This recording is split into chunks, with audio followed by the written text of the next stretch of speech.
Bueno, el curso que nos tocó es Introducción a la Ingeniería Eléctrica. El tema a tratar sería agrupamiento de niveles de tensión en el sistema eléctrico peruano. Sus siguientes integrantes son China Itusaka Bryson, Roa Paz Eliseo Ciro, Cabo Paz Rivera Kevin, Sosa Córdoba José Luis y como docente López Chacón Jonathan. Siguiente, por favor. En los subtemas que vamos a tratar son introducción a la ingeniería eléctrica, niveles de tensión, distribución eléctrica, contexto de los niveles de tensión eléctrica, seguridad en redes de tensión. En la introducción a la ingeniería eléctrica son una de las ramas más antiguas, fundamentales en la ingeniería, que más es el estudio, diseño y desarrollo de las aplicaciones del sistema, más que todo en el electromagnetismo y la electrónica.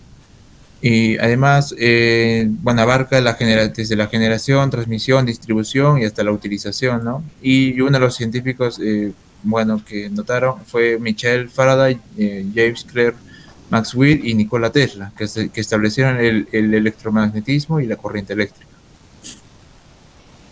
Los niveles de tensión a tratar son desde baja tensión, media tensión, alta tensión y muy alta tensión, que en bajas va de, ¿cómo se llama?, de 220 hasta 1000 voltios, ¿no? Que los niveles de tensión más utilizados son de 380 y 220 a 420 y 220 voltios. Más que todo se utiliza en casas, en viviendas, en negocios. En media tensión se va desde 1000 voltios a 33, cabe 33.000 voltios, ¿no? Y los niveles que utilizamos mayormente son de 29.9, no, 22.9 kilovoltios, de 22, 33 kV o de 20 kV, ¿no? Que es una tensión nominal en media tensión, según la norma técnica peruana IS 638. En alta tensión, más que todo se utiliza, va de 60 kV hasta 220 kV. Mayormente son las centrales hidroeléctricas, las líneas de transmisión. Y en muy alta tensión, que va de 500 kV, de 500 kV a más, ¿no? Que son las centrales hidroeléctricas que interconectan entre países, ¿no? Que son varias, ¿no? Centrales entre continentes. Siguiente, por favor. Y ya, le pasaré a mi siguiente compañero, porque sigues. Muchas gracias. Bien. Mm, yo les voy a hablar sobre el funcionamiento del sistema de distribución eléctrica. El sistema de distribución eléctrica es el encargado de llevar la energía eléctrica generada por las centrales eléctricas hasta los hogares y empresas. ¿Cómo funciona el sistema de distribución?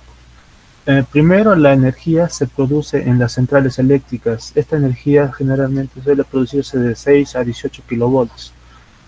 Después la energía se transporta desde las centrales a las subestaciones principales, donde el voltaje se eleva para permitir el transporte a largas distancias a través de líneas de alta tensión. Generalmente suelen oscilar entre de 200 a 400 kilovolts. Eh, Después de las subestaciones se distribuye el voltaje, se va reduciendo hasta niveles seguros para el consumo final. Después se pasa a los cables o transformadores. Estos llevan la energía a los usuarios finales, que en este caso sería las empresas o los hogares. Ya tenemos ahí lo que es la energía que llega de 400 a 220 volts. Siguiente. Ahora le voy a hablar de las plantas generadoras de electricidad en nuestro país. Son generalmente las que generan la electricidad en nuestro país. Primero, las plantas generadoras que tenemos son las plantas hidroeléctricas. Mayormente se utilizan en los ríos como recurso para generar energía. Primero se construyen embalses donde el agua incide en una turbina hidráulica, produciendo así energía mecánica. También tenemos plantas térmicas.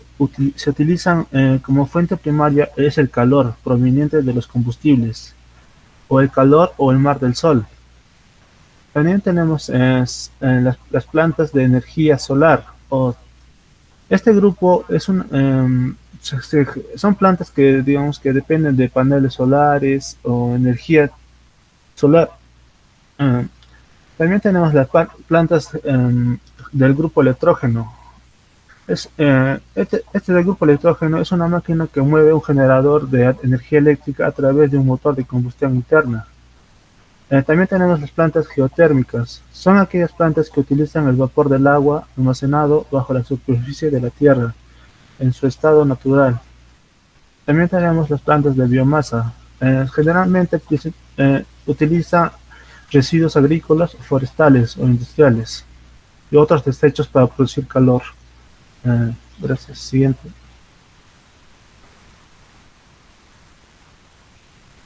Ya, contexto de los niveles de tensión eléctrica. Antes de clasificar a los usuarios, es importante entender por qué existe una división. Mm, la electricidad se genera mayormente por centrales, que estas centrales deben transportarse la electricidad a grandes distancias hasta llegar a nosotros.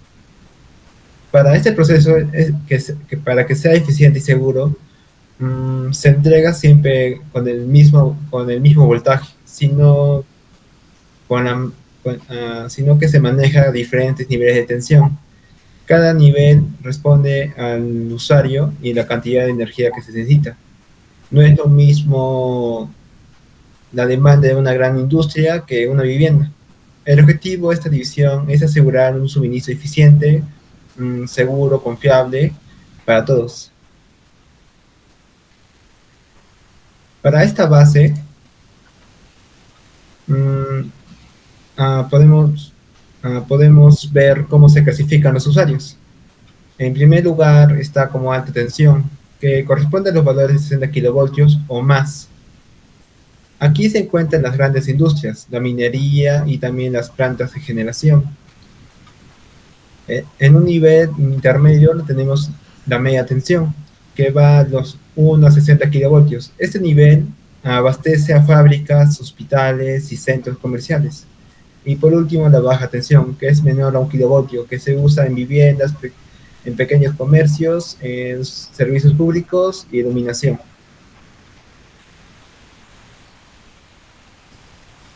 Bueno, voy a hablar ahora sobre la seguridad en redes de tensión. Primero, para hablar de seguridad debemos definir lo que es peligro y riesgo. El peligro es cualquier fuente que nos pueda causar daño y el riesgo es el daño que nos ocurra. En nuestra vida diaria vemos diferentes tipos de peligro, como son los postes en mal estado, cables deteriorados, cajas de fusible abiertas, medidores abiertos. Conlleve eso, hay un riesgo eléctrico. ¿Qué es un riesgo eléctrico? Es la probabilidad de un contacto directo o indirecto de una instalación causándonos daños graves a las personas como a la propiedad. Los riesgos eléctricos que podemos ver en los peligros que he mencionado son la caída de los postes, caída del cableado, arcos eléctricos, y para ello hay riesgos a la persona, como es paro respiratorio, hay lo que es muerte, paro cardíaco. Las recomendaciones de Sinermin son no tocar las torres, no colocar árboles, no jugar en cometas, no tocar el cableado. Ahora, también nos indica en el cuadro que muestro las distancias mínimas de seguridad al momento de construir, que son 2,5 metros en lo que es media tensión y 1 metro como mínimo en lo que es baja tensión. Y también podemos ver un riesgo eléctrico muy grave en la tercera imagen, que son los cables de fibra, de todo lo que es telecomunicaciones, que eso genera un riesgo eléctrico a las personas. Ahora voy a hablar las conclusiones. Conclusiones. El sistema eléctrico peruano opera con diferentes niveles de tensión para garantizar la transmisión y distribución eficiente de energía. Los niveles de tensión están diseñados para adaptarse a las necesidades específicas de cada etapa del sistema eléctrico: generación, transmisión y distribución. La alta tensión, generalmente superior a 220 kV, se utiliza en la transmisión de energía a largas distancias para minimizar pérdidas. La baja tensión, menor a 1 kV, es empleada en la distribución final hacia los consumidores residenciales, comerciales e industriales. También debemos promover la seguridad y los peligros que genera la electricidad, empezando por nuestra familia y toda nuestra comunidad. Muchas gracias a todos. Esta ha sido nuestra exposición.